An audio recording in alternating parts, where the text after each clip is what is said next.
Hi, my name is Debbie, and I am obsessed with all things to do with ultrasound.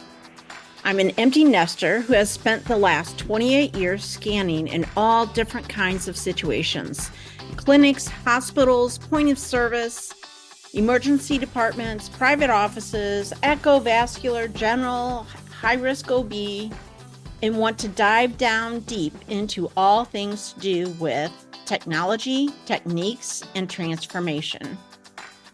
It's time we take ultrasound to the next level. Think of this like your little power boost on your commute to all things ultrasound, along your way to the thing that we call work. So pull up a seat, make sure you're comfy, and be ready to be challenged and encouraged as we learn it's all about the frequency. Today's guest is Alexis Leier. She was born and raised in North Dakota, and she graduated from Minot State University with her Bachelor of Science in Diagnostic Medical Sonography and graduated from the Trinity Health Diagnostic Medical Sonography program in May of 2024. She has experienced scanning in OB/GYN, general, vascular, breast, and some pediatrics. She's been working at this facility since she's graduated. This is the facility that she did her clinicals at.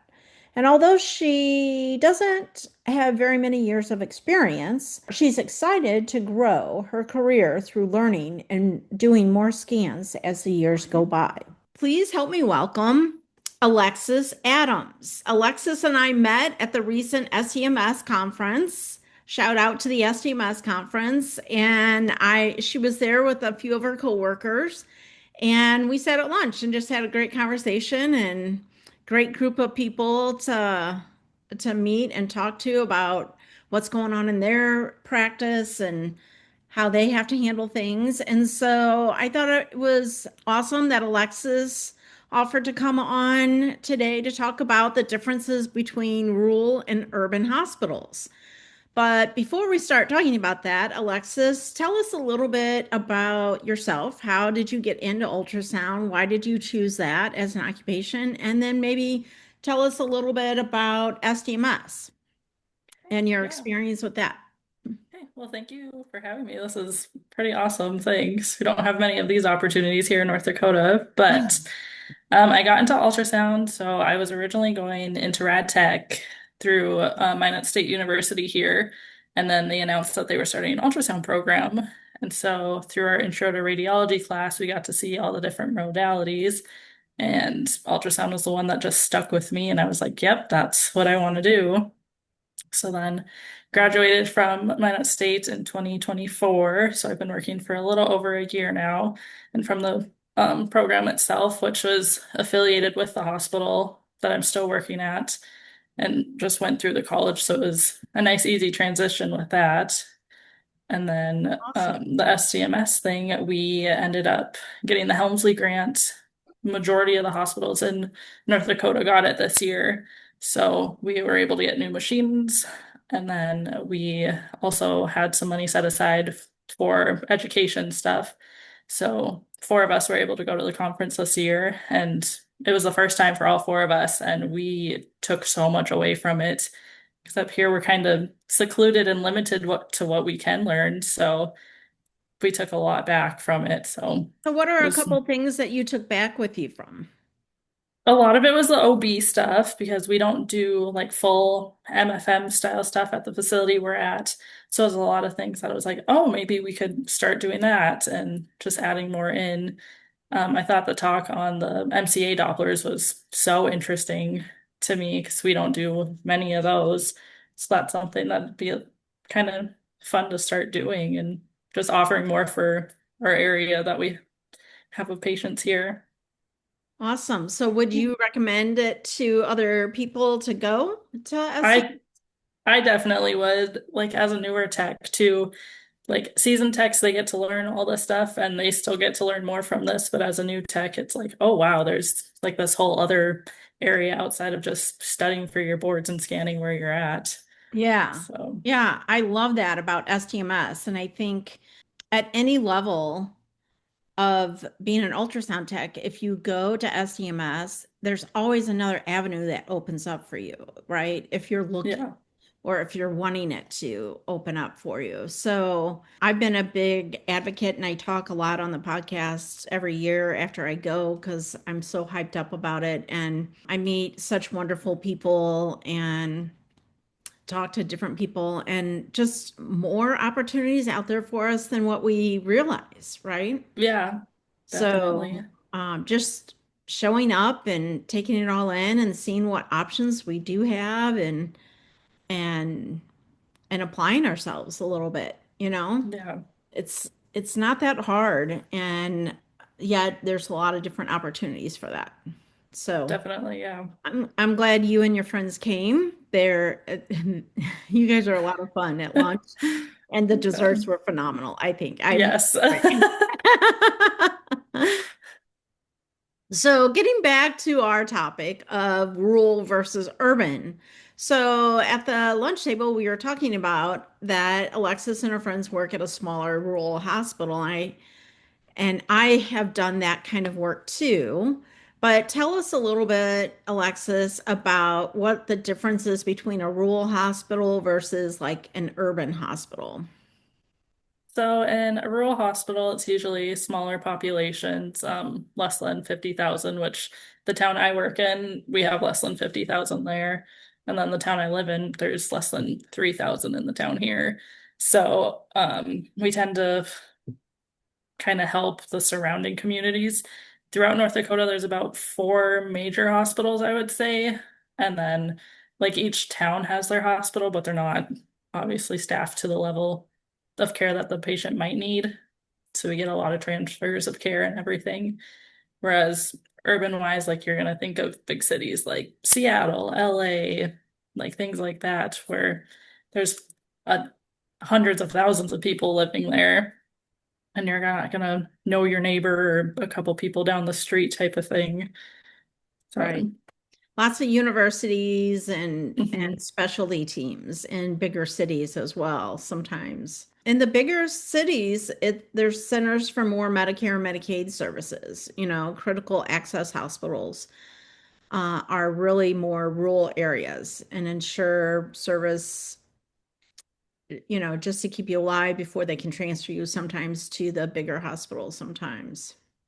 yeah, But the rural hospitals play a really important part of the community, right? They're a really big backbone of that, providing just good basic care, right? yeah, Patients come and get just basic care, obstetric care, just good diagnostic routine care. And then they know when you have something that they can't handle, right?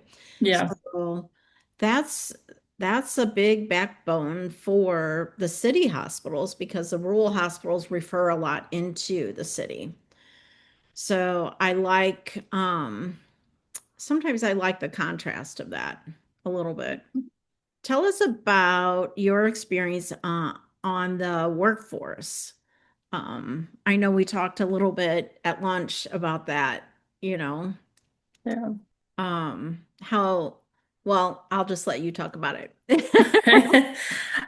So with us, we scan like just about everything as general techs. We do OB, general, vascular, breast, pediatrics, and then we also do all the procedures too. So our hospital doesn't have just a designated like IR staff for ultrasounds. We all rotate through the clinics and the hospital. So we're well versed in everything, but then it also can make it a little harder if you wanted to specialize specifically in something, you more than likely would have to go elsewhere to have that opportunity to just do that. So Yeah, then, and I think in the bigger hospitals, there's a larger labor pool, teaching affiliations. So lots of hospitals that come to want to teach, and they have a lot of subspecialties. So sometimes in the larger cities, you don't get a chance to scan. Like if you're interested in, vascular, you don't get a chance to learn vascular because that's a whole separate department in and of itself. And so yeah, there's no real cross training. However, in the rural hospital, you have to be good at a lot of things, right? Like yes, in the city, breast is totally separate. no one scans breast but the girls who work in breast, you know? Yeah. And so breast and pediatrics is a whole department, but to you, Hmm. you're it, so Yeah. there's a whole plethora of pediatric exams that you could really work on zoning into to get better at, right? Yeah. So right And now, like with peds, we do like heads, hips, spines, general abdomen stuff, but it's all stuff that like you train as you get them right. because we don't get them very often. And right. And so there's a lot there to know and to understand. And pediatrics are a different animal. Pediatrics are very different than general, Yes. right? Yes, I agree. So there's more appendicitis in pediatric. There's intussusception, more common there as well. And those two exams can be really challenging, right? Hmm. So pediatrics is its own specialty, and yet you need to be good at all of that and breast and, vascular. And so, like, you've got to be a jack of all trades, and you don't have people always there to, hey, come in and take a look at this because I just got called in and I'm the only one here, right? Yep. If Yeah. there's a problem with, well, I don't know if you guys if we have that problem now or not, but I know sometimes the doctors would have reading stations in their home, and so sometimes the images wouldn't cross over. So then we'd have to figure that out, and no one Yep. else is there but you to figure that out, right? Yep. So you have to be really resourceful and you have to be really on your toes and thinking on your head and be a big problem solver in a really small rural town, right? Yeah. So I did a little research and found out that nearly 60% of rural hospitals report workforce shortages, especially in radiology, nursing, and sonography. And the average rural nurse or technologist may work longer shifts and take more frequent call. And I think at the table you talked about it. Like, yeah, I work days, but when so and so wants off, then I'm on the night shift, right? Yep. Yep. And that's just part of it if you want to work there, right? Yeah. It's, we all say it's part of healthcare, but for us, it's a little more than that because like there's 12 of us in our department. So obviously to have all the clinics open plus overnights and evenings staffed. So like right now we take call about 4 nights a week. And so it's usually every 3 weeks to every other week that we're taking call ourselves and then coming in the next day for a full shift. So Yeah. can wear you out very quickly, but Yeah. we all kind of get used to it at some point in time. Yeah, and you have to accept that as your norm because you don't know it any different way until you Yeah. SDMS and realize, oh wait, people don't work this hard, you Yeah. know? Right? Yeah. So, I think that's funny. When you get your eyes open to other things, you're like, well, wait a minute. Can we do this a little bit better in a different way? Yeah. But it's also something that you really kind of have to watch as a new person coming into ultrasound, right? Burnout happens pretty quick Oh yeah. and you get tired and how do you you know, really guard against that burnout when you're in a rural area. And this is just the facts of a rural area, right? We have to Yeah. help our fellow person out. There's no wiggle room in the budget for overstaffing, right? No, there's not. So, typically in more rural hospital, there's a larger population, right? We talked about that. Rural hospital, there's a smaller population. However, the OB service is usually always hopping, right? Because Yes. that's always something to do in good times and bad times in big cities or small cities. That's always a popular um, Item It's of always there. It's item very of good job yeah, security is in that a that good sense, way? but Good job, security, right. yeah. So tell us about the technology differences. You had mentioned just earlier that your hospitals got a grant. Yes. And so tell us more about that. Yeah, so we got the Helmsley grant, which was so convenient for us, and we were just so thankful for it because we were still scanning on the GE E9s, which worked fine, but you could tell our buttons were extra sticky, like they weren't as new as they used to be. And then we also still had a couple like IE22s of Philips and then IE33 that we were using in our vascular room.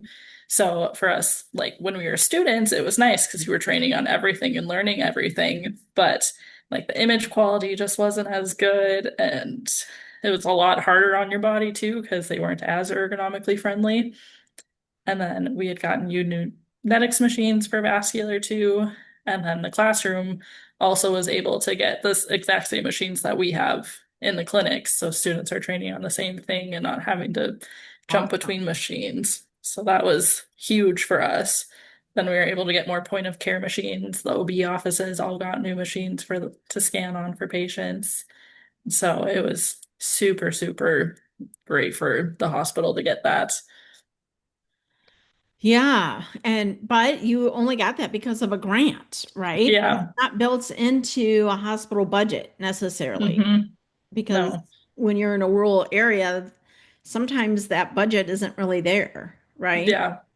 Um, and when you're in an urban hospital, the rule is that it gets turned over about every 10 years, unless your department rents the equipment, and Yeah. then we can get updates a little bit more often. But um, for sure, every 10 years, which seems forever in a day, right? Like, man, I was in a Yes. place recently where they had 10-year-old equipment, and I felt like you couldn't see anything, It's like Hmm. that's way too long of a time to wait for new technology when Yes. technology is advancing so quickly. But they were in a smaller town as well, so not as many research um, partnerships. Like in big cities, they have universities that do a lot of research Yep. partnerships, and sometimes departments can get money for that for new equipment. Um, So there's a lot more use for some of the higher modalities, 3D, 4D, MRI, fusions, um, PAC systems, Epic systems, different things like that. Whereas in rural hospitals, not as much, right? You're using Hmm. much later technology, Yeah. and not as much funding because not as much volume that goes through. Yeah.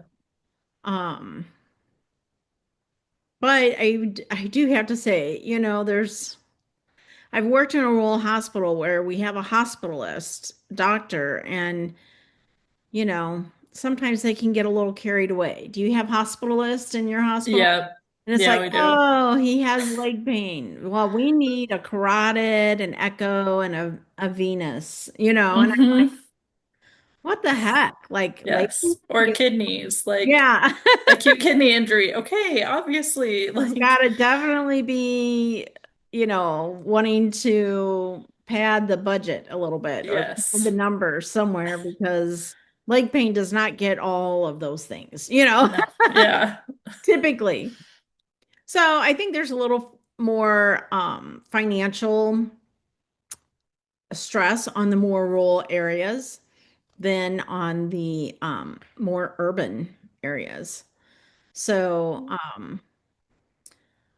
but we also talked about the community and the different kinds of people. So, like in urban hospital cities, there's a lot more diversity, I think. You're pulling from a lot of different areas with different ethnicities. And so, having to be prepared and know how to Hmm. deal with that as opposed to rural areas, these are people you know. Yeah. Talked Like about, the odds of scanning like a high school classmate's relative or yeah, like your neighbor down the street, like you're gonna run into someone you know at some point in time. yeah. So, And, sometimes it's good because you said, we know if we're stranded on the side of the road and somebody's coming by, they'll probably stop and help me, right? yes. Because that's how rural areas are. But on the other hand, you're scanning somebody's brother-in-law or sister-in-law. Everybody's related to Hmm. somebody that you know, Yes. right? Yeah. And so, how do you handle that as far as HIPAA?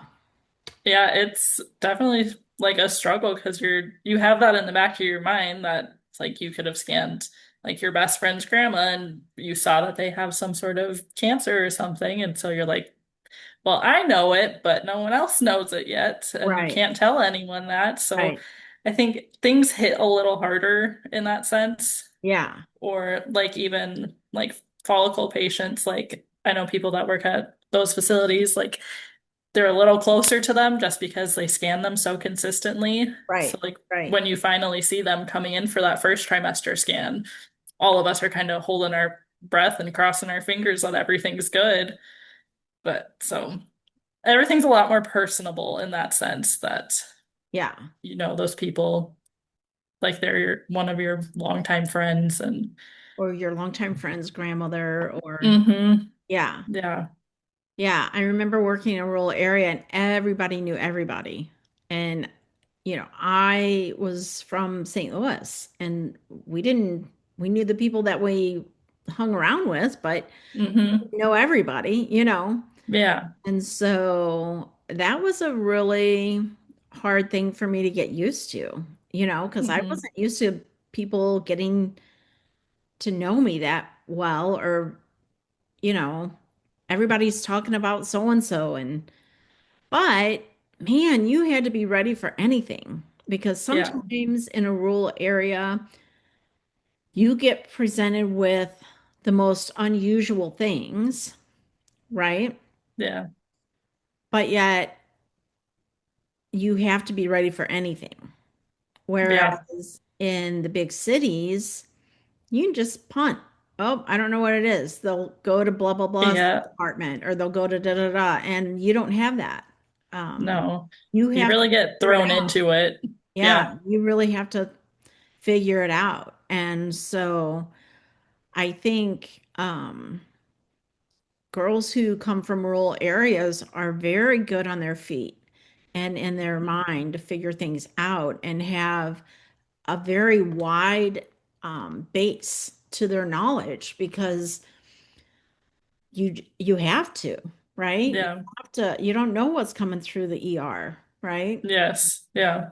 You could get some sort of procedure you've never done, and it's like, well, I'll figure it out, which luckily Right. our radiologists are so nice and like they're willing to take the time to teach us, but a Yeah. lot of places like don't have that either. Right. And so I think you really have to take a lot of initiative, which is what I really appreciated about you and your friends who came to STMS, that you're all willing to come and do something not your norm, not and Hmm. get out of your comfort bubble, right? Yeah. And attend something that was really different for you, but you were able to see the value of it, right? Yeah. Yeah, And I think definitely.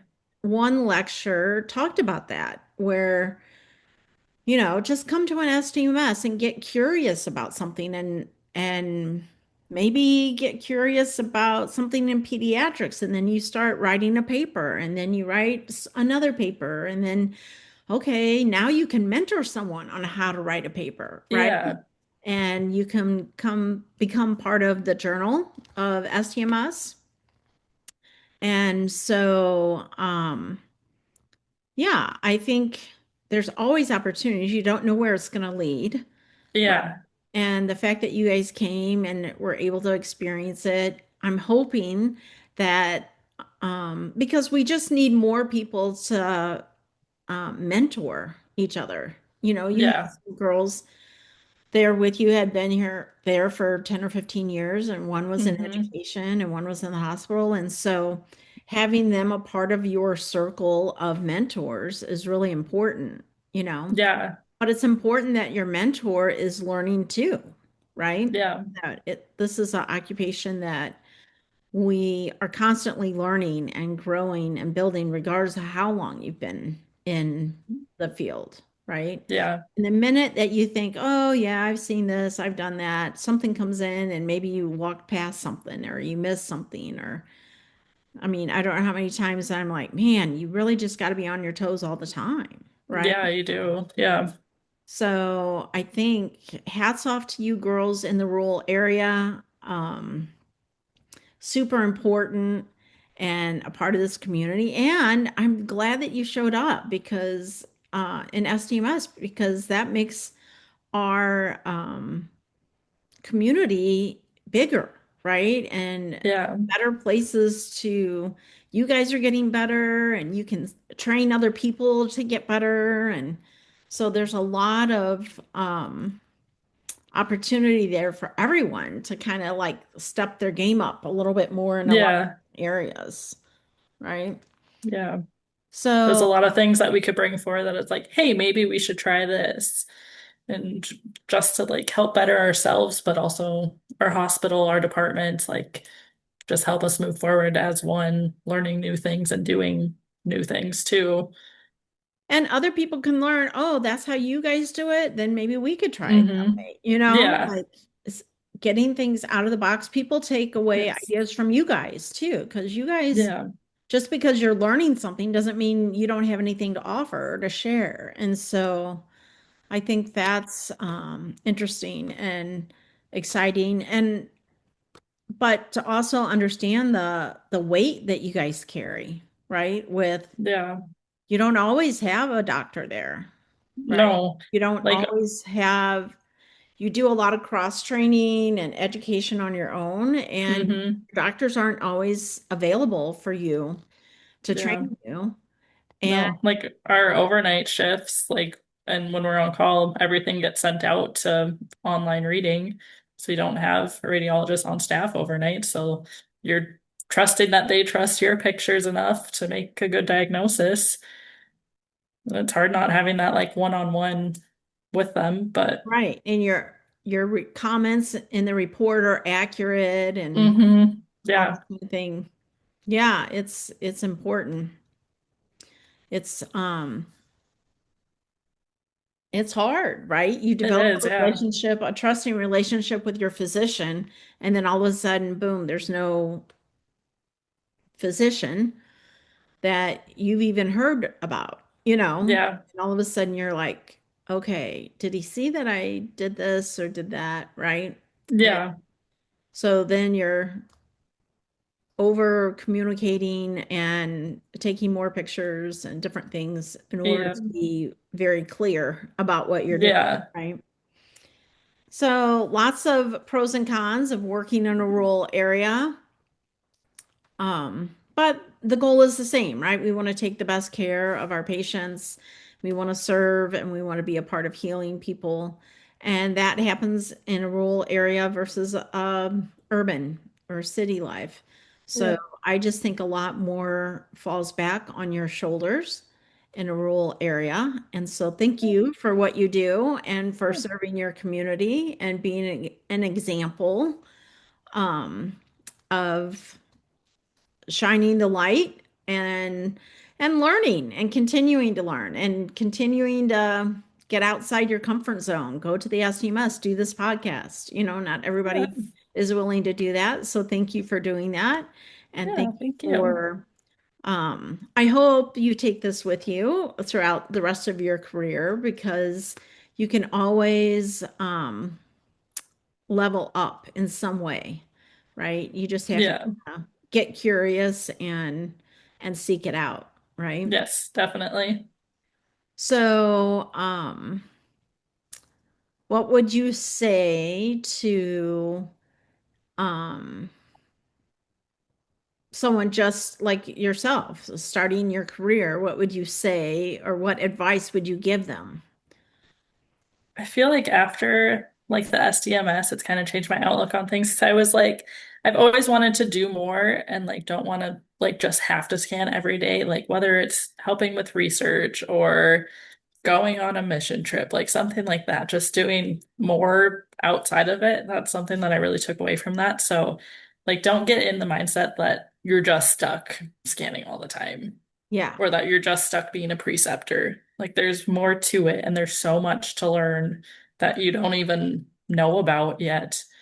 And so, Yeah. just keep your mind open and be willing to learn more and do more. Feel like that was one of the biggest things that I've taken away from this.